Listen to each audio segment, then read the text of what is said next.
ঢাকা শহরে রিক্সায় চলতে কি যে মজা। আর এই পাশের সিটে যদি থাকে প্রিয় মানুষটা,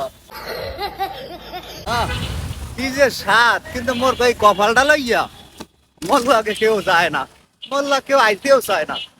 প্রিয় মানুষটা হ্যাঁ রয়েছে অনেক দূরে। এই জন্য সবসময় আল্লাহ রিক্সায় ঘুরি। কাকু বাড়ি কই? কাশপুর, দিনাজপুর, অনেক দূর।